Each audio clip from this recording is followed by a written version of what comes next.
जब तक तेरी बंदिशों में था एक सुकून था, जब तक तेरी बंदिशों में था एक सुकून था, जब से आज़ाद हुआ हो भटकता फिर रहा हो।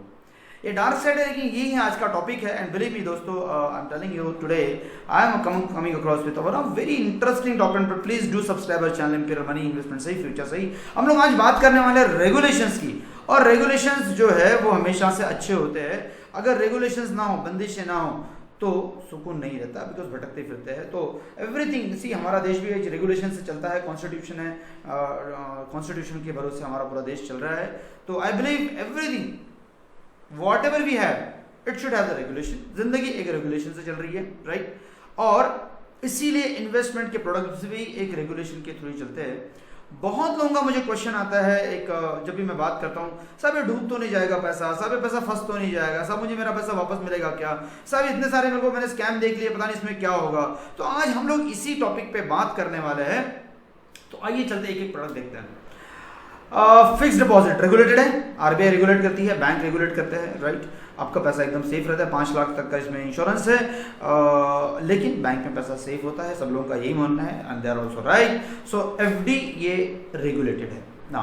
NBFC non banking financial companies ये भी रेगुलेटेड है, लेकिन इसमें रिस्क थोड़ा ज्यादा होता है, बिकॉज इसमें क्या है, एक पर्सनल या इंडिविजुअल करे you can say the control होता है। चूंकि कंपनियां प्रोसेस पूरी होती है, लेकिन NBFC again it's a little risky product, because यहाँ पे रेगुलेशंस फॉलो तो होते हैं, लेकिन बहुत बार वो रेगुलेशंस जब तक उसकी पूरी धज्जियां उड़ चुकी होती है तब तक बहुत देर हो जाती है। आइए दूसरा देखते हैं gold. It's a very regulated product, आप कहीं से भी ले सकते हो। 24 कैरेट का गोल्ड आजकल you know like ISI mark के साथ और हॉलमार्किंग के साथ आता है, तो it is a very regulated product, आपका पैसा फंसेगा नहीं। Coming to the stocks, it is a very very regulated product, आपके पैसे को कुछ भी नहीं हो सकता, बिकॉज आपने कौन से गांव में बैठ के कौन से फोन से कौन सा ट्रेड कितने बजे कितने माइक्रो सेकेंड पे प्लेस किया था, इतना ट्रैकिंग इसका होता है सब। तो आज की तारीख में स्टॉक्स भी जो है it's a very highly regulated, आपको चिंता करने की जरूरत नहीं है, और आपको यहाँ पे पैसा मिलता है। देखिए प्लस और माइनस होना दैट इज ओके फाइन। हम लोग आज बात कर रहे हैं रेगुलेशन की, हम लोग आज बात करें कंट्रोल की, हम लोग आज बात करें कहीं मेरा पैसा टूट तो नहीं जाएगा, फंस तो नहीं जाएगा उसकी, राइट? तो ये हाईली रेगुलेटेड है। आपका स्टॉक अगर आपने कैश में बाय किया है तो पूरी सिस्टम को पता होता है आपने इसको कहां से बाय किया, कौन से फोन से बाय किया, कौन से सिस्टम से बाय किया, राइट? म्यूचुअल फंड की हम लोग बात करने वाले हैं कि म्यूचुअल फंड कैसे है, रेगुलेटेड है नहीं है। तो देखिए यहाँ पे आप इन्वेस्टर है, इन्वेस्टर ने क्या किया, एक पैसा दिया, पुल ऑफ मनी, पैसे को खींचा। वहाँ पे एक फंड मैनेजर है, एक एसेट मैनेजमेंट कंपनी है। एसेट मैनेजमेंट कंपनी जो है आपके वो फंड मैनेजर है जिसको कि 10 साल 15 साल 20 साल का एक्सपीरियंस है बाजार का, वो आपका पैसा मैनेज कर रहा है। इन्वेस्ट करता है सिक्योरिटीज़ भी, ये सिक्योरिटीज़ यहाँ पे आपको मिल जाती है, यहाँ पे ऑर्डर जनरेट नोट्स मिल जाते हैं, यहाँ पे रिटर्न मिल जाते हैं, और पैस बैक टू इन्वेस्टर। अगर आपको पैसा वापस चाहिए आप इसको ले लीजिए। That is how actually mutual fund का एकदम सिंपल तरीके से म्यूचुअल फंड काम करता है। लेकिन ये कितना हाईली रेगुलेटेड है, इसको थोड़ा समझने की कोशिश करते हैं। म्यूचुअल फंड को रेगुलेट कौन करता है? तो म्यूचुअल फंड को रेगुलेट करता है सेबी। सेबी क्या है? Securities exchange board of India. पूरी दुनिया में जो है अलग अलग exchange board of India, board of countries जो है वो अपने अपने कंट्रीज को रेगुलेट करती है। वैसे हमारे देश में सेबी इस पूरे म्यूचुअल फंड को रेगुलेट करता है। Mutual fund should have approval, RBI से इसका अप्रूवल मिलना चाहिए, नहीं तो तब तक जो है वो नहीं होगा story. Minister of finance as a supervisor इसमें आरबीआई और सेबी के लिए एक्ट करता है, और वो एज अपेलाइट अथॉरिटी रहता है अंडर सेबी रेगुलेशन। तो मिनिस्टर ऑफ फाइनेंस के अंडर में सेबी आता है। सेबी जो है वो मिनिस्टर ऑफ फाइनेंस को, सेबी चेयरमैन जो है वो मिनिस्टर ऑफ फाइनेंस को जो है वो रिपोर्ट करता है। और वापस एक एसआरओ जनरेट किया है जिसको as a self regulatory organisation, और उसका नाम है एमफी। तो association of mutual fund as में made development mutual fund industry in India, क्योंकि वो प्रोफेशनल इथिकल प्रैक्टिसेस ये हो रही कि नहीं हो रही है, लोगों के इंटरेस्ट के लिए काम हो रहा है कि नहीं हो रहा है, इसके लिए एक बॉडी चाहिए होती है, और वो सेल्फ रेगुलेटेड हो। तो ऐसी बॉडी जो है वो एमफी ने बनाई। एमफी में क्या होता है, सारी म्यूचुअल फंड एएमसीज के जो मेंबर्स है या चेयर सीईओज है, ये जो सीईओज है ये उसमें बोर्ड में रहते हैं। तो यहाँ पे हमने देखा रेगुलेट कौन करता है, सेबी। किसके अप्रूवल से? आरबीआई और मिनिस्टर ऑफ फाइनेंस के अप्रूवल से, राइट। और सेबी का चीफ जो है वो मिनिस्टर ऑफ फाइनेंस को रिपोर्ट करता है, और उसके साथ में एक AMFI, association of mutual funds of India, मतलब सारे एसेट मैनेजमेंट कंपनियां जो है उनका एक बोर्ड यहाँ पे तैयार किया गया, जो कि इस पूरे सिस्टम को as a ethical practice standard जो है वो सही तरह से काम कर रहा है या नहीं कर रहा है, इसके बारे में बात करता है, देखता है ना। रेगुलेशन ऑफ म्यूचुअल फंड क्या होता है? Terms regulation means the rule और a directive made by the control by the authority. तो सेबी ने कुछ रूल्स और रेगुलेशंस बनाए 1996 में सेबी आया। सेबी जो है वो अपेक्स बॉडी है।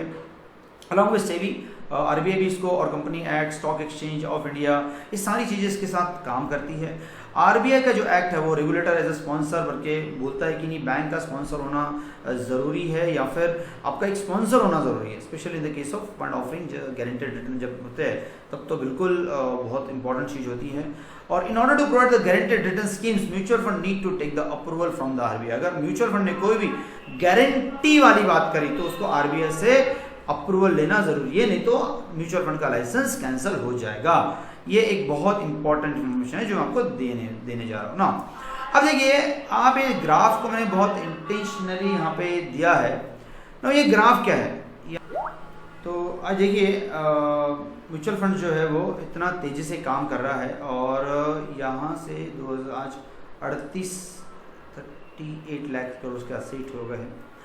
म्यूचुअल फंड एक बहुत ही सेफ तरीका है इन्वेस्टमेंट करने का। क्यों? क्योंकि पैसे कमाने से ज़्यादा इम्पॉर्टेंट है पैसे बचाना, पैसे ग्रो कराना, बिकॉज वो उसकी रिस्पॉन्सिबिलिटी है। एक बहुत ही टाइट रेगुलेटेड प्रोडक्ट है, जहाँ पे देखिए, अगर बीच में ना एक फ्रैंकलिन का इश्यू हुआ था, सबको पैसे मिल गए सब। पॉइंट ऑफ डिस्कशन क्या है कि यहाँ पे आपको फॉलोअप लेने की ज़रूरत नहीं है, किसी को फ़ोन करने की ज़रूरत नहीं है, आपका पैसा सेफ है, 100% आपको मिल जाता है। मार्केट रिस्क हर एक प्रोडक्ट की है, पूरी दुनिया में है उसमें, क्योंकि अगर आज की तारीख में अगर हम लोगों ने रिस्क नहीं उठाया तो फिर क्या ही कर लिया। बट अगर सेफ्टी पॉइंट ऑफ व्यू से देखा जाए, I believe this is one of the safest product in the industry for investment in any kind of assets. आप म्यूचुअल फंड में डेट्स ले सकते हो, बॉन्ड्स ले सकते हो, इक्विटी ले सकते हो, रियल एस्टेट ले सकते हो, इन्वेस्ट ले सकते हो, आप फ्लोटिंग इंटरेस्ट रेट फंड्स ले सकते हो, आप अब वो ले सकते हो। थीमेटिक हज़ारों फंड्स है यहाँ पे। So see that mutual fund is a very tightly regulated product by SEBI, और आपका पैसा इसमें कहीं भी नहीं जाएगा। मैंने वीडियो उन सब लोगों के लिए बनाया है जिन लोगों को बेसिकली डर लगता है ये समझने के कि म्यूचुअल फंड में क्या होगा क्या नहीं होगा। सो आई बिलीव 38 लाख के एसेट्स जो है ना, ये मैं आपको बताता हूँ, यूएस में ना सर 38 लाख गुनीला 5 कर लो, ऐसे तो एक ही सिंगल कंपनी मैनेज करती है। सीरियसली 38 लाख गुनीला 5 कर लो, सिंगल कंपनी मैनेज करती है। तो बोले it's a long way to go. 38 lakh के जो असेट्स आज हमारे इंडस्ट्री के, मुझे लगता है ये 1 ट्रिलियन के हो जाएंगे, 1 लाख करोड़ के हो जाएंगे। समझ में भी नहीं आएगा साहब, इतना फ्लो इस सिस्टम में आएगा। तो आप लोग रेडी रहिए। एक कहानी बताता हूँ, उसके बाद में फिर इस पूरे वीडियो को क्लोज करूँगा। तो मान के चलो कि एक आप घर पे गए, एक रूम है, और रूम में आपने एक हीरा डाल दिया है या रखा हुआ है, छुपा के रखा हुआ है, और 10 लोगों को आपने बोला कि वो हीरा ढूंढो। उसमें से आपने 2 लोगों के आँख पे पट्टी बांधी और 8 लोगों को आपने खुला छोड़ दिया है कि हीरा ढूंढने के लिए। अब हीरा ढूंढने की प्रोबेबिलिटी कितनी है? 1:8, राइट ना। थोड़ा उल्टा कीजिए, आपने सेम रूम है, वहाँ पे हीरा रखा है, 8 लोगों के आँख पे पट्टी बांधी है और 2 लोगों को आपने हीरा ढूंढने के लिए लगा दिया है। अब प्रोबेबिलिटी कितनी है? 50%, राइट। आज का जो भारत का बाजार है, ये वैसी ही पट्टी है जो 8 लोगों की आँख पे बंधी हुई है और 2 लोगों की आँखें खुली है, और वो लोग पैसा बना रहे हैं। जब ये 2 लोग पट्टी बांधेंगे और 8 लोगों की आँखें जब खुल जाएंगी, तो probability of getting the returns in any market, it's not about Indian market, it's any market, will be little lower, right? See that you can make the money little early than never the late. Thank you very much for watching this video. जब भी आपको इसको कोई question हो तो please do subscribe our channel, please ask the comment on the comment box all about mutual fund. Thank you very much.